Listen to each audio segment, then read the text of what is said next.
Hi, I'm Andrew, and today we will be speaking about BEDMAS.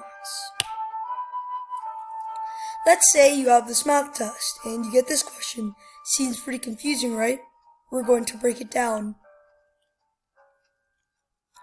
BEDMAS is actually an acronym. The B stands for brackets.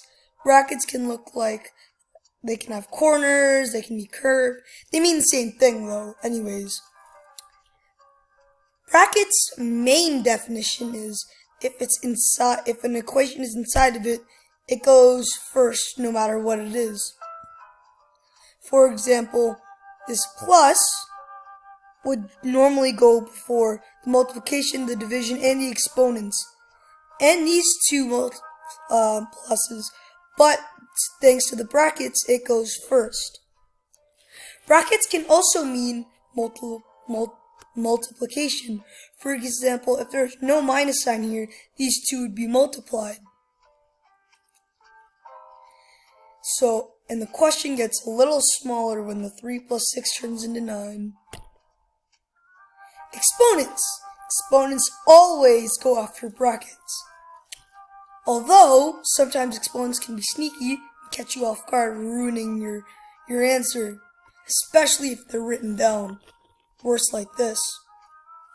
Because you have to watch whether the actual exponent is inside of the bracket or not, if the question is in brackets. For example, for this one, it would be 2 to the power of 2, which is 4, times 2, which would make 8. And in this question, it would be 2 times 2, which is 4, to the power of 2, which is actually 16, which can really be a game changer. So, then again, the question gets a little smaller. For division and subtraction, they both apply in order, unlike brackets and exponents. That way, if the multiplication is first or the division is first, they both apply. And the question gets broken down slightly more.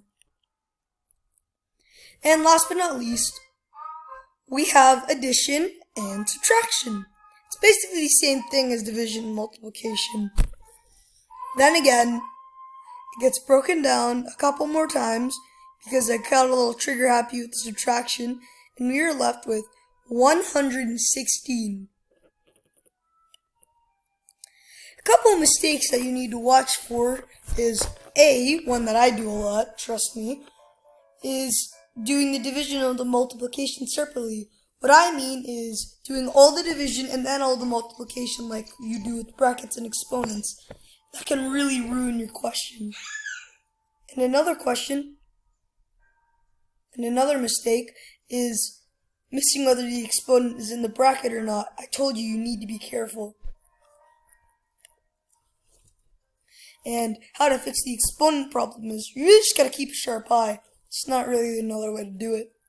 And for multiplication and division is, think of multiplication and division like negative and positive.